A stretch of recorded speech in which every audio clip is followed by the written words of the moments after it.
Bismillahirrahmanirrahim. Assalamualaikum warahmatullahi wabarakatuh. Waalaikumsalam warahmatullahi wabarakatuh. Alhamdulillahirabbil alamin. Wassalatu wassalamu ala sayyidina wa habibina Muhammadin sallallahu alaihi wasallam. Rabbishrah li sadri wa yassir li amri wahlul 'uqdatam min lisani yafqahu qawli. Amma ba'du. Jamaah yang dirahmati Allah Subhanahu wa taala. Pasca perang Uhud, Nabi Muhammad SAW menyodorkan pedangnya kepada putri beliau, yaitu Fatimah radhiyallahu anha. Dan beliau berkata, bersihkanlah darah yang menempel di pedang ini, wahai putriku. Demi Allah, hari ini pedangku telah berlaku jujur kepadaku. Kemudian suami Fatimah, yaitu Ali bin Abi Thalib radhiyallahu anhu, juga melakukan hal yang sama. Wahai istriku, bersihkanlah darah dari pedang ini, karena sesungguhnya pedang ini telah berlaku jujur kepadaku. Maka para jamaah yang dirahmati Allah Subhanahu wa taala, orang yang kejujurannya luar biasa di hadapan Allah Subhanahu wa taala, karena yang ada di dalam hatinya, lisannya, dan anggota fisiknya sama, atau bahkan ya sangat luar biasa menghadap Allah Subhanahu wa taala dalam ibadahnya, ketakwaannya, kezuhudannya, maka insya Allah semua yang Allah berikan kepadanya, baik itu berupa harta benda, kendaraan, kekayaan, apa aja yang Allah amanahkan kepadanya, maka insya Allah mereka semua akan berlaku jujur kepada sang pemiliknya, termasuk senjatanya. Makanya kualitas senjata seseorang ketika dia berjuang di jalan Allah Subhanahu wa taala bergantung kepada kualitas sang pemiliknya, sang empunya. Begitu juga dengan Nabi kita Muhammad SAW yang berkata tadi bahwasanya pedangku ini telah berlaku jujur kepadaku. Kenapa? Karena ketika dia memegang sesuatu, ketika kejujurannya sangat luar biasa di hadapan Allah, maka yang dia pegang ini akan menjadi kekuatan yang sangat dahsyat di hadapan musuh-musuh Allah Subhanahu wa taala. Begitu juga dengan sahabat Umar bin Khattab radhiyallahu anhu. Pernah suatu ketika ada seseorang yang dia sedang sakit, kemudian kawannya ngomong, wahai fulan, demi Allah, Amirul Mukminin Umar bin Khattab radhiyallahu anhu, beliau pernah sakit dan ketika dibaca surat Al-Fatihah, beliau alhamdulillah sembuh.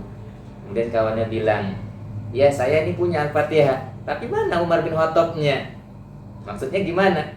Kualitas bacaan Al-Fatihah ketika dibacakan kepada orang-orang yang sakit, a'udzubillahi minasyaitonirrajim, bismillahirrahmanirrahim, alhamdulillahirabbil alamin, terus sampai akhir ayat, ini juga akan bergantung kepada kualitas iman dan kejujuran seseorang. Semakin bagus kualitas kejujuran dia di hadapan Allah, maka Al-Fatihah tadi akan menjadi kekuatan yang sangat dahsyat ketika dia meruqyah dan mendoakan seseorang. Maka kita juga hari ini begitu. Kita punya Al-Fatihah, tapi belum tentu ketika kita mendoakan diri kita sendiri, mana bagian yang sakit misalnya, anggota badan, a'udzubillahi minasyaitonirrajim, bismillahirrahmanirrahim, enggak sembuh-sembuh. Kenapa? Karena iman yang kita miliki, kejujuran yang kita pegang hari ini, ya itu banyak berkurangnya di hadapan Allah Subhanahu wa taala, banyak alfanya.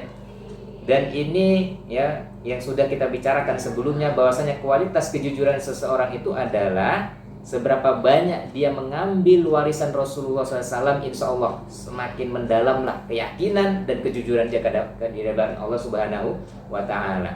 Maka kualitas doa kita, kualitas bacaan kita, kualitas senjata yang kita miliki juga nanti akan berlaku jujur.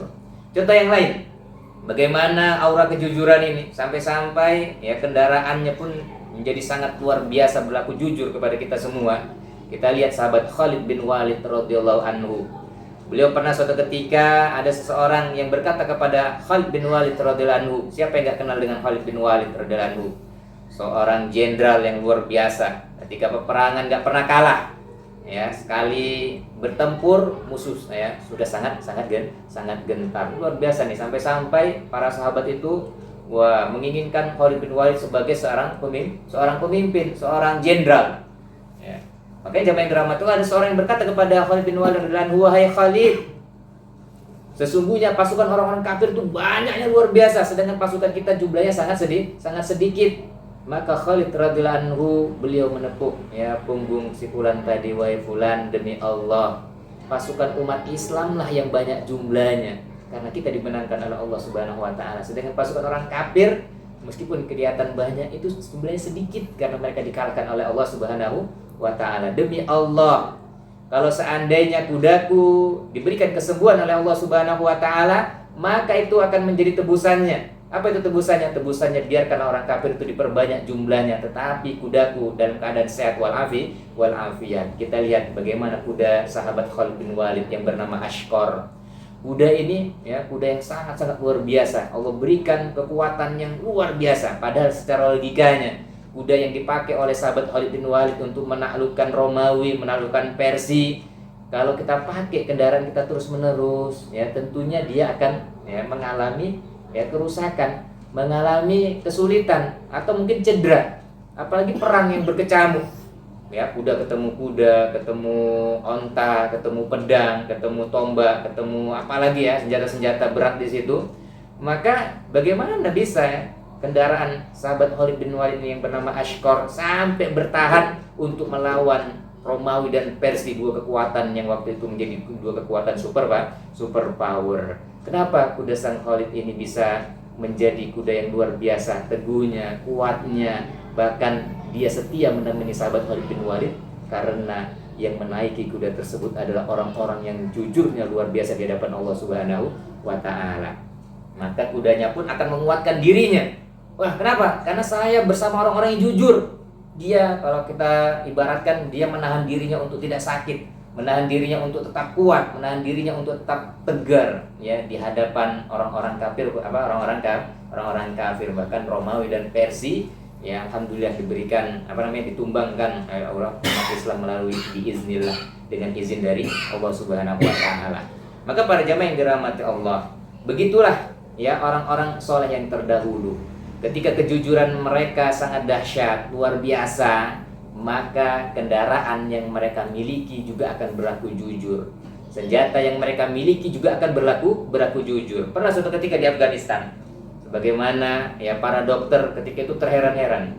Kenapa kok ya ketika mereka mengecek yang ditembakkan oleh tubuh orang yang kena peluru ini kok nganganya terlalu besar, sementara yang satu nganganya kecil.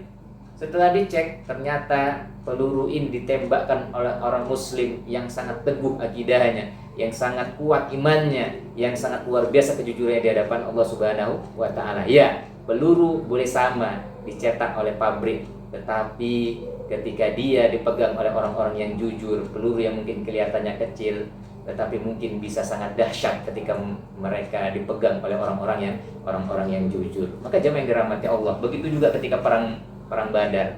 Perang Badar, para sahabat ketika mereka memegang pedang, ya tiba-tiba belum dipukulkan kepada orang kafir Quraisy, tiba-tiba udah ada yang hilang hidungnya, telinganya, hidungnya, bahkan udah ada yang terbelah menjadi dua. Itu kenapa? Karena faktor salah satunya adalah biiznillah, melalui wasilah orang-orang yang berlaku jujur di hadapan Allah Subhanahu wa taala. Sekali lagi para jemaah yang dirahmati Allah, orang-orang yang jujur ini akan berpengaruh kepada kendaraannya, senjatanya, dan peralatan yang Allah berikan kepadanya. Sehingga orang-orang soleh terdahulu mengatakan, demi Allah, ketika kami alfa kepada Allah Subhanahu wa taala, maka itu akan mempengaruhi keluargaku, istriku, anakku, bahkan kendaraanku. Oleh karena itu jemaah yang dirahmati Allah Subhanahu wa taala, orang yang imannya kuat, kata Allah Subhanahu wa taala dalam surah Al-Hujurat ayat 15, a'udzubillahi minasyaitonir rajim, innamal mu'minuna alladzina amanu billahi wa rasulih. Sesungguhnya orang-orang yang beriman kepada Allah dan Rasulnya, mereka adalah orang-orang yang beriman kepada Allah dan Rasulnya.